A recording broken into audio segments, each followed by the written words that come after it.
나를 움직이는 것 결핍에서 만족함으로 라는 제목의 말씀입니다.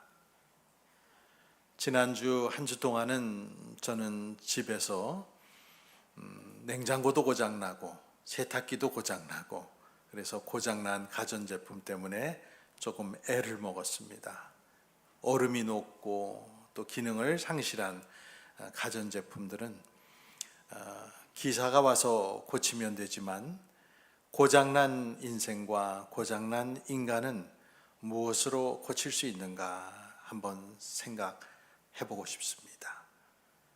성경 말씀을 따르면 인간은 망가지고 고장난 존재입니다.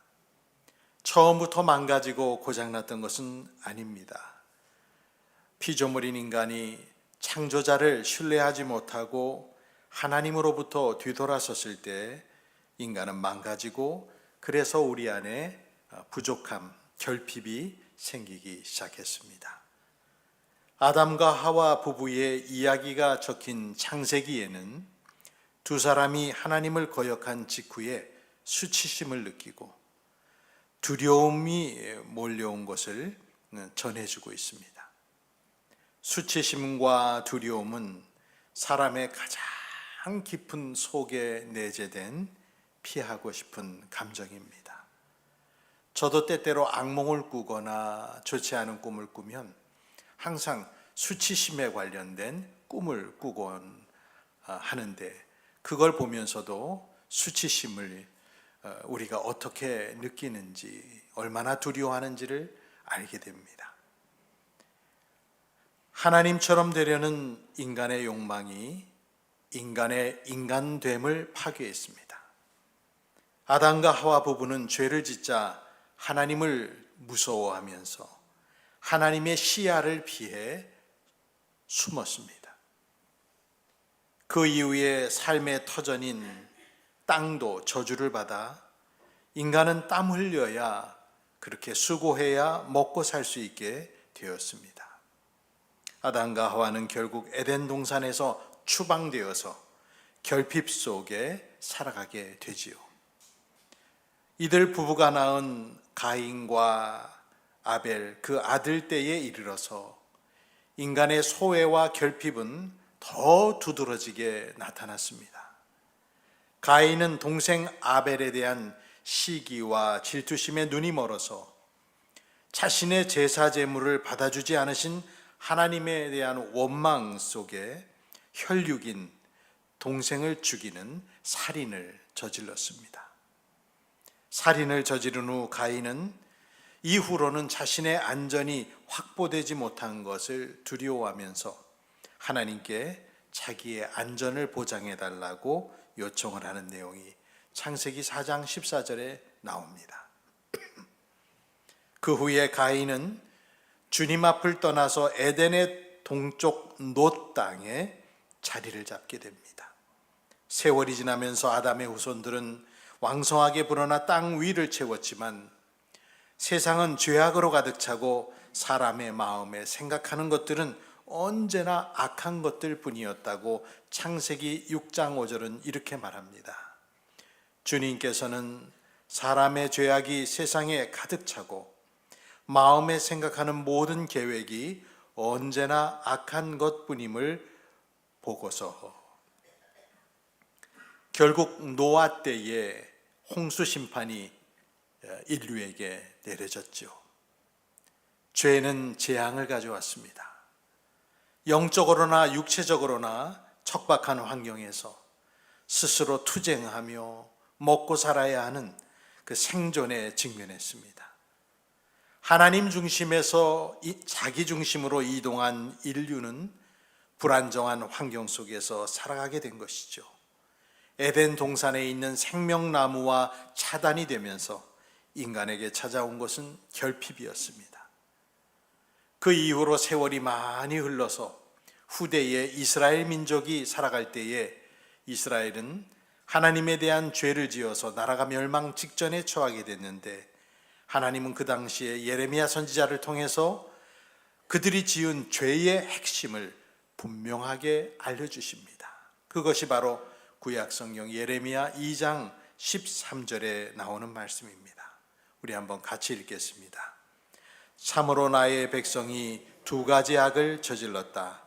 하나는 생수의 근원인 나를 버린 것이고 또 하나는 전혀 물이 고이지 않는 물이 새는 웅덩이를 파서 그것을 샘으로 삼은 것이다.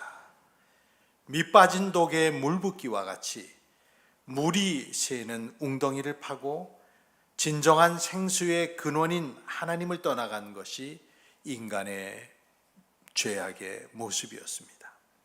그로 말미암아 인간은 아무리 먹어도 배부르지 않게 되었다고 호세아서 4장 10절에 호세아서는 인간의 그 부족함, 배고픔, 결핍을 이야기했습니다. 성도 여러분, 이것이 오늘날 인류의 모습이고 또 우리들 사람의 모습이 아닙니까? 성경 야고보서는 이렇게 말씀하고 있습니다. 오늘 읽은 본문 야고보 4장 1절과 2절에 무엇 때문에 여러분 가운데 싸움이나 분쟁이 일어납니까? 여러분의 지체들 안에서 싸우고 있는 육신의 욕심에서 생기는 것이 아닙니까? 여러분은 욕심을 부려도 얻지 못하면 살인을 하고 탐내어도 가지지 못하면 다투고 싸웁니다. 결핍은 극단적인 폭력으로 이어지게 되는 것이죠. 근대 초기인 17세기 영국의 정치 철학자였던 토마스 홉스라는 정치 철학자는 영국의 내전을 직접 목격했습니다. 왕과 의회가 싸우고 이웃이 이웃을 죽이고 법과 질서가 완전히 무너지는 것을 보면서 토마스 홉스는 물었습니다. 왜 인간 사회는 이토록 폭력적인가? 그리고 어떻게 질서가 가능할 것인가? 토마스 홉스는 구약 성경 욥기 41장에 나오는 괴물인 리워야단에서 제목을 가져와서 자신의 대표적인 책 리바이어던을 저술했습니다. 토마스 홉스는 인간 본성이 악하다고 보았고 인간은 근본적으로 자기 보존을 추구하는 욕망의 존재라고 말했습니다. 그런 인식에서부터 그가 했던 유명한 말이 있지요. 모든 사람에 대한 전쟁 혹은 만인에 대한 투쟁, 전쟁. 그 말이 바로 토마스 홉스가 한 유명한 말입니다. 토마스 홉스는 인간들이 서로 비슷한 능력을 가지고 있고 같은 자원을 얻기를 원하고 그러면서도 상대방을 신뢰하기 어렵고 자신의 생존을 최우선으로 생각하기 때문에 국가 권력이 없으면 서로를 경계하고 경쟁하게 된다고 보았습니다. 토마스 홉스는 종교적인 해석을 한 것이 아니라 정치적인 해석을 한 것이지만 성경의 말씀과 일치되는 면도 있습니다. 사람이 생존투쟁의 경쟁적인 사회환경 속에서 욕심을 부리고 그래도 얻지 못하면 사람을 죽이기까지 하고 탐욕으로 서로 다툰다는 야고보서 말씀을 생각나게 합니다. 철학자들뿐만 아니라 인간의 심리를 연구하는 심리학자들도 무엇이 인간을 움직이는가에 대해서 고민을 하고 연구를 많이들 했습니다. 토마스 홉스보다 홉스 뒤에 200년 후의 인물인 프로이트 같은 심리학자는 인간의 행동이 의식적인 판단보다는 무의식적인 욕구와 동기에 의해서 상당 부분 영향을 받는다고 봤습니다. 또 다른 심리학자는 자극과 보상이라는 말로서 인간 행동의 이유를 찾았고 또 알프레드 아들러 같은 심리학자는 인간이 경험하는 열등감을 극복하고 성장하려는 노력, 즉 우월성의 추구가 인간 행동의 중요한 동기라 봤습니다. 그 아들러는 인간이 자신의 부족함을 보완하고 더 나은 존재가 되려는 목적지향적 존재라고 보았습니다. 그런가 하면 극단의 생존의 위협을 스스로 아우슈비츠에서 당했던 빅터 프랭클 박사 같은 경우는 삶의 의미를 찾으려는 의지가 우리 인간을 움직인다, 그렇게 봤습니다. 이것뿐은 아니겠죠. 더 많은 이론들도 있습니다. 그 중에서 제가 흥미를 느낀 사람이 있는데 20세기 심리학자인 아브라함 매슬로우입니다. 보통 학창시절에 그의 이름을 한두 번은 듣지 않은 사람이 없을 겁니다. 그가 말한 인간 욕구의 5단계 피라미드는 상식적으로도 많이들 알고 있는 내용입니다. 생리적 욕구를 출발선으로 해서 인간은 안전에 대한 욕구를 느끼고, 그 다음으로 소속과 사랑에 대한 욕구를 느끼고, 또 자존감에 대한 욕구, 마지막으로 자아 실현을 하고픈 그 욕구를 느낀다는 것이 바로 널리 알려진 매슬로우가 말한 욕구의 위계입니다. 이 그림 보면 알지만 매우 직관적이고 이해하기가 쉬운 인간 동기의 시각화입니다. 그가 말한 인간은 결핍을 채우려는 동기에서가 아닌 충만함에서 흘러나오는 성장 동기로 가야 한다는 이론을 그는 가졌는데, 이것은 기독교에도 많은 울림을 주고 있습니다. 이 매슬로우는 인간이 무엇인가를 향해 초월하도록 만들어졌다라는 것은 발견했지만 그 무엇인가가 누구인지는 알지 못한 한계를 가지고 있었습니다. 그럼에도 불구하고 인간의 행동의 동기를 해부하고자 한 이 학자의 연구는 분명 우리 기독교가 인간을 이해하고 표현하게 하는 어휘를 풍성하게 해줬습니다. 학문은 하나님의 일반 은총의 산물이고 구원의 특별 은총을 이해하는 데 큰 자극을 줍니다. 방금 인용한 심리학자 아브라함 매슬로우는 사람들 대부분이 가장 우세한 한두 가지의 결핍 동기에 얽매여서 우리의 삶의 대부분을 보낸다라고 말했습니다. 그 생각, 그 표현은 보통 사람의 눈을 뜨게 해주는 정말 명료하고 깊은 말입니다. 사람들 대부분이 가장 우세한 한두 개의 결핍 동기에 얽매여 우리 삶의 대부분을 보낸다. 저부터도 내면 깊은 곳에서 어떤 결핍된 것을 채우고자 하는 이 결핍 동기로 행동하는 것이 있다라고 저도 스스로 자인할 수밖에 없습니다. 다만 우리 모두 남에게 그것을 숨기고 있을 뿐이고, 남들은 그 숨겨진 것을 어느 정도 눈치챌 수 있을 뿐입니다. 여기 계신 여러분들이 여러분의 삶에서 가장 우세한 한두 가지의 결핍 동기는 무엇입니까? 솔직하게 마주하기 힘든 주제입니다. 어느 정신과 의사와의 상담에나 말할 법한 주제입니다. 요즘은 목회자들에게 잘 털어놓지 않습니다. 나의 삶에서 우세한 한 가지 혹은 두 가지의 결핍 동기, 이러한 렌즈로 본다면 성경 속의 많은 인물들의 이해할 수 없는 행동들의 이면에는 그들이 채우고자 했던 간절한 결핍 동기들이 분명 있을 것입니다. 서두에 말했던 인류 최초의 살인자 가인은 자신이 바친 제사 제물이 하나님께 거절되고 동생 아벨의 제물이 하나님께 받아들여지자 자존감에 상처를 입고 홧김에 동생 아벨을 들판으로 유인해서 쳐 죽였습니다. 결핍을 폭력적으로 해소하려 한 어리석은 결정이었는데 인류 최초의 살인은 바로 그렇게 시작됐습니다. 그런가 하면 창세기 25장에 등장하는 야곱의 쌍둥이 형제 에서는 장자의 권리를 팥죽 한 그릇과 맞바꿈으로 배고픔이라고 하는 생리적인 욕구를 자신이 가진 더 고귀한 권리인 장자권 위에다가 세워 불행을 자초하고, 그때부터 엄청난 미움 속에 동생을 미워하며 살아가죠.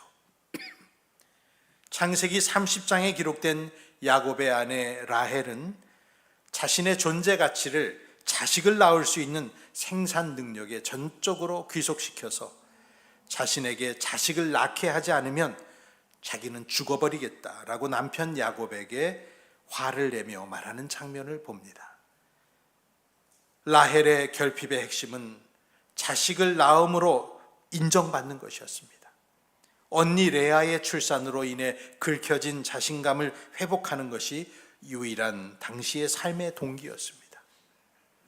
사무엘상 전반에 등장하는 이스라엘의 첫 번째 임금이었던 사울 임금은 사위이자 장군인 다윗이 사람들의 칭송을 받는 소리를 듣자 자존심의 상처를 입고 그 후부터는 다윗을 죽이려고 쫓아다니다가 모든 것을 잃어버리는 어리석은 행동으로 인생을 허비했습니다. 사무엘하 17장에 나오는 다윗 왕의 최고의 책사였지만 다윗을 배반하고 쿠데타에 가담했던 뛰어난 인물 아히도벨은 자기의 계략이 채택되지 않자 그날로 자기 집에 돌아가 스스로 목매어 죽었습니다. 인정과 영향력에 대한 결핍이 아히도벨의 삶을 얼마만큼 지배했는지를 보여줍니다. 이 외에도 수많은 성경의 인물들을 한 사람 한 사람 따져보면 그들 삶의 우세한 결핍 동기가 그들을 특정한 행동으로 몰아간 것을 어렵지 않게 알 수 있습니다. 오늘 우리 시대로 여러분의 눈을 돌려보십시오. 뉴스의 헤드라인을 장식하는 세계의 권력가들과 전쟁과 분쟁과 갈등의 중심에는 언제나 사람이 존재하고 그리고 그 사람의 욕구들이 사건의 배후에 있습니다.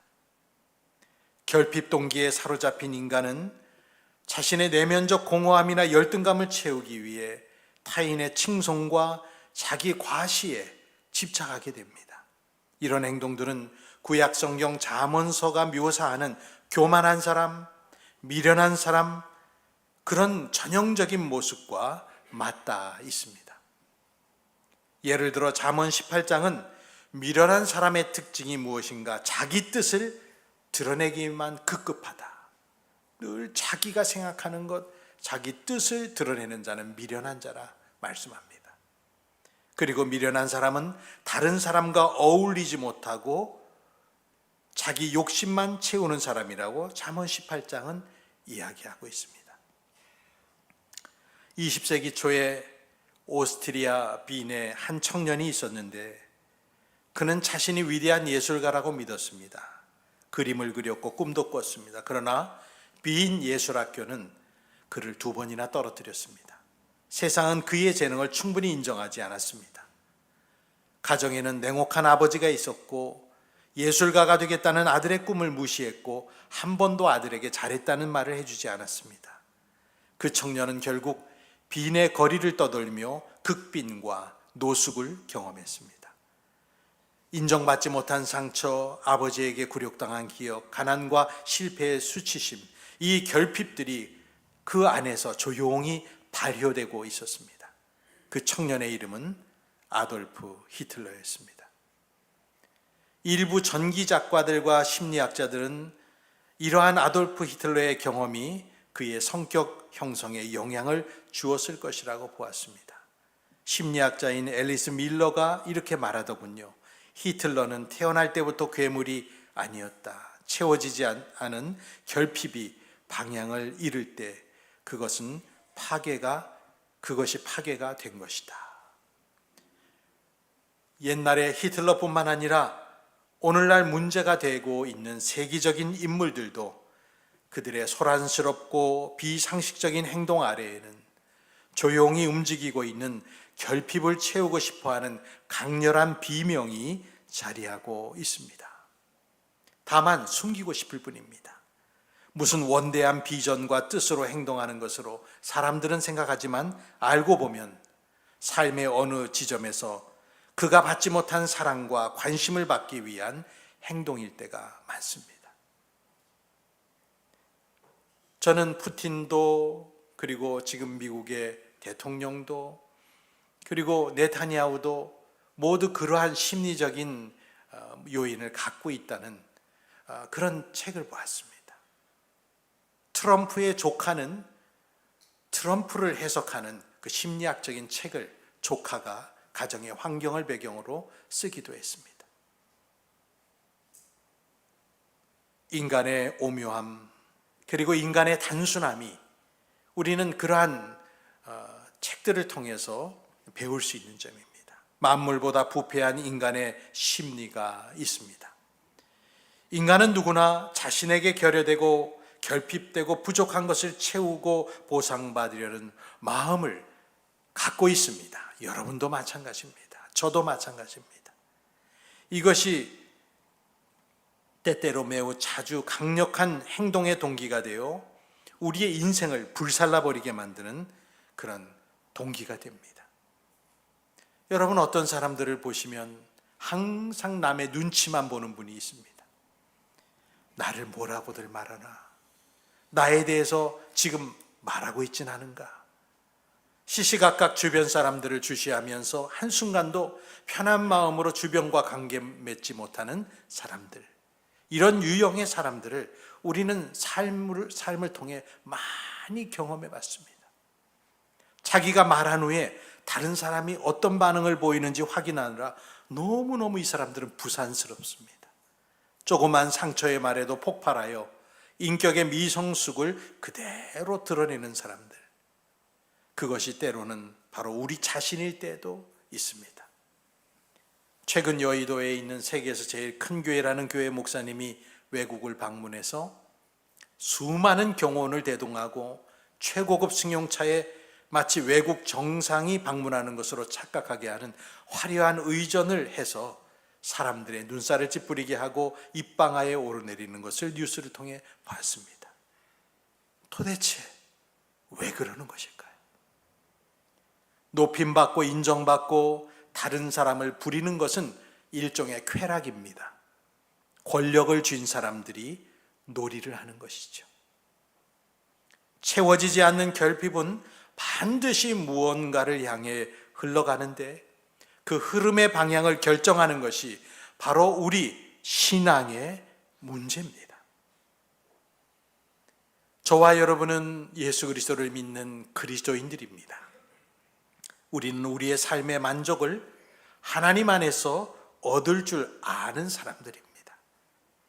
우리 신앙의 정점이 어디에 있습니까? 여호와는 나의 목자시니 내가 부족함이 없습니다 라는 시편 23편 1절이 성도의 신앙의 정점입니다.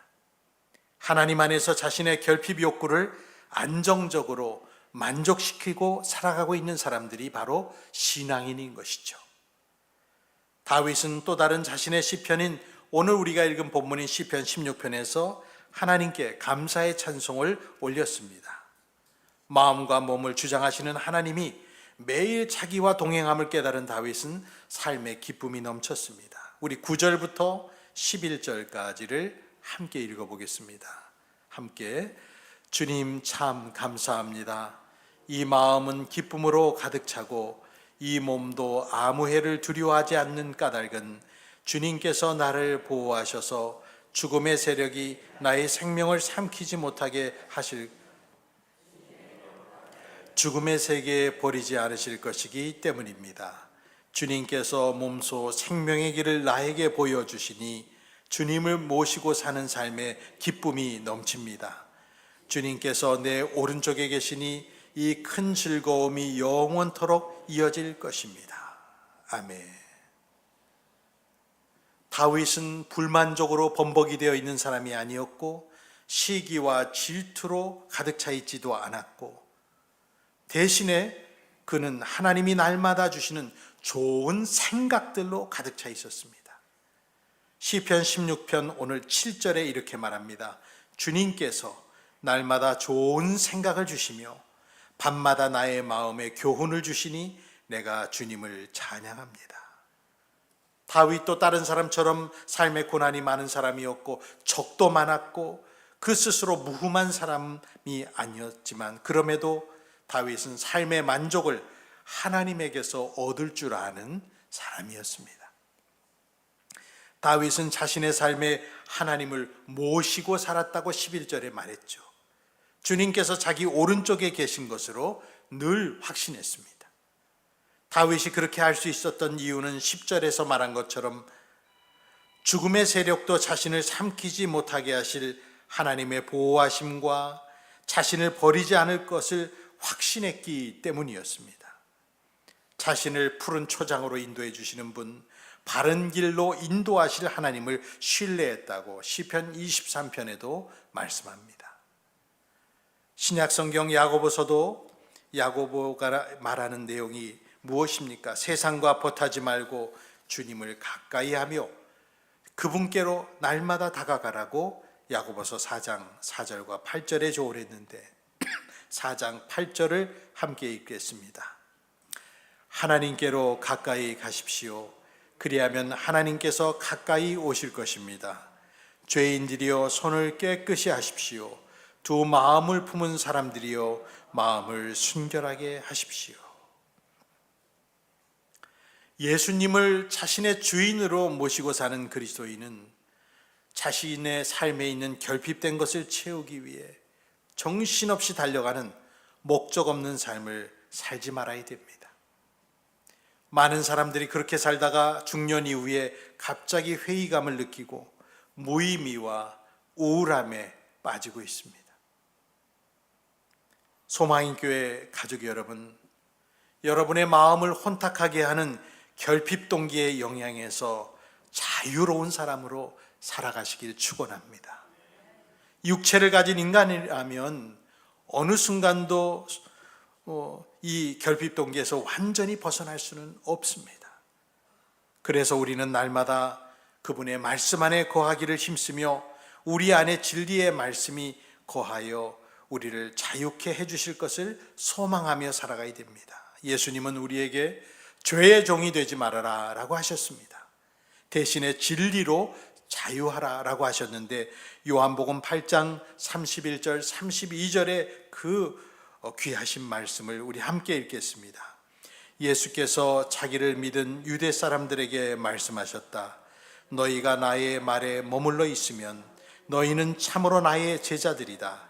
그리고 너희는 진리를 알게 될 것이며 진리가 너희를 자유롭게 할 것이다. 아멘. 말씀을 맺겠습니다. 먹여줘, 사랑해줘, 존중해줘. 이 세 마디 속에 사람들의 행동의 이유가 다 들어있을 정도로 사람들은 자신의 부족한 것을 채우려는 욕망으로 인생의 대부분의 시간을 보내곤 합니다. 사람들 대부분이 가장 우세한 한두 개의 결핍 동기에 얽매여 우리의 삶의 대부분을 보낸다고 보았던 심리학자의 그 말이 우리의 마음을 지금 찌르는 것은 그 말이 틀리지 않기 때문입니다. 혹시 하나님의 자녀인 우리들이 우리 삶의 대부분의 시간을 어려서부터 채우고 싶었던 그 어떤 결핍에 대한 보상 욕구로 움직이고 있는 것은 아닌지요? 남들 앞에서는 허울 좋게 포장되어 있고 경력과 인품으로 장식되어 있어서 쉽게 드러나지는 않지만 결론적으로 돌아보면 먹여줘, 나를 사랑해줘, 나를 존중해줘라는 그런 차원에 뿌리 내려서 머물러 있었던 것은 아닌지 생각해 보십시오. 만일 여러분들이 이미 배가 부른 상태고 먹을 음식이 항상 늘 옆에 있다면 음식에 대한 욕구는 여러분을 지배할 만큼 중요하지 않습니다. 다른 종류의 결핍 동기들도 이와 마찬가지입니다. 우리가 하나님의 자녀로서 하나님 안에서 만족감을 느끼고 감사하고 살 때에는 굳이 다른 사람이 인정해 주는 것, 그런 거 필요하지 않습니다. 이제 각자가 자기를 비우시고 오늘 시편 16편 11절의 다윗의 고백을 자기의 고백으로 삼아서 이제 앞으로 나아갈 일만 남았습니다. 더 이상 삶에 결핍된 것들이 나의 인생을 끌고 가지 않도록 우리의 마음을 전환하여 새롭게 하십시오. 시편 16편 11절을 함께 읽고 말씀을 마칩니다. 시편 16편 11절 말씀. 주님께서 몸소 생명의 길을 나에게 보여주시니 주님을 모시고 사는 삶의 기쁨이 넘칩니다. 주님께서 내 오른쪽에 계시니 이 큰 즐거움이 영원토록 이어질 것입니다. 아멘. 기도하겠습니다.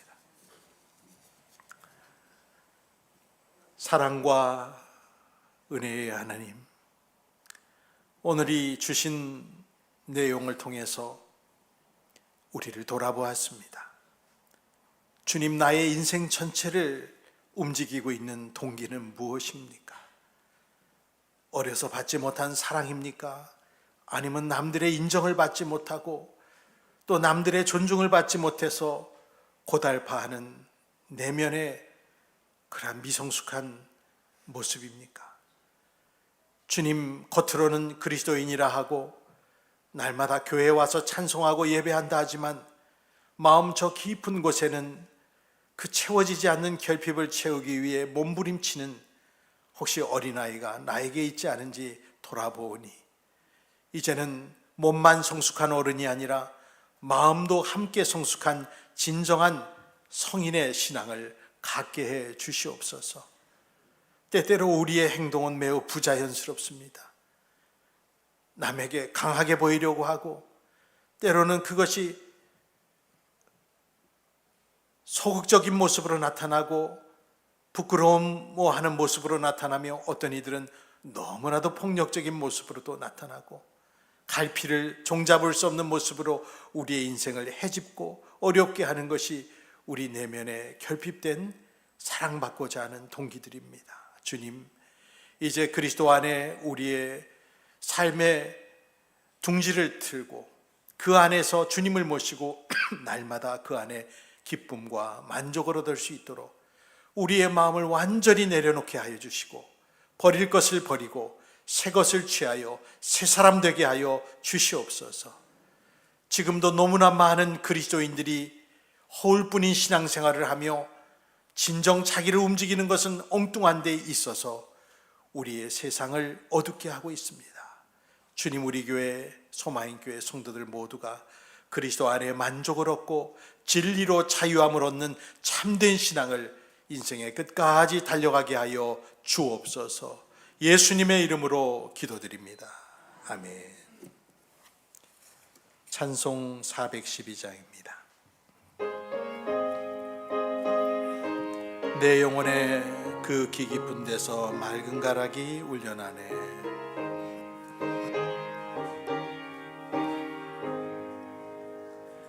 내 영혼에 그 깊은 데서 맑은 가락이 울려나네. 하늘 곡조가 언제나 흘러나와 내 영혼을 고이 싸네.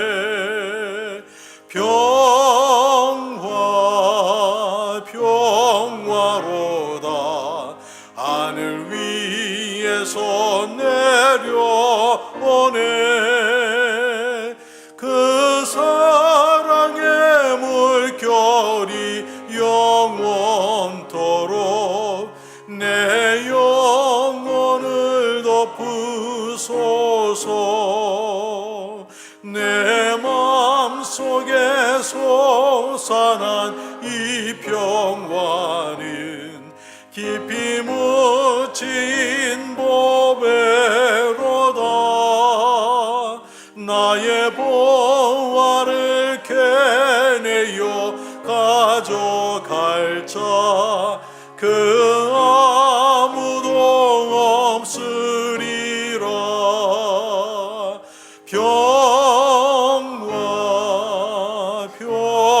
평화로다. 하늘 위에서 내려오네. 그 사랑의 물결이 영원토록 내 영혼을 덮으소서. 내 영혼의 평화가 넘쳐남은 주의 큰 복을 받음이라. 내가 주야로 주님과 함께 있어 내 영혼이 편히 쉬네. 평화 평화로다. 하늘 위에서 내려오네. 그 사랑의 물결이 영원토록 내 영혼을. 우리 함께 일어나 찬양합니다. 이 땅 위에 험한 길 가는 동안 참된 평화가 어디 있나. 우리 모두 다 예수를 친구 삼아 참 평화를 누리겠네. 평화 평화로다. 하늘 위에서 내려오네. 그 사랑의 물결이 영원토록 내 영혼을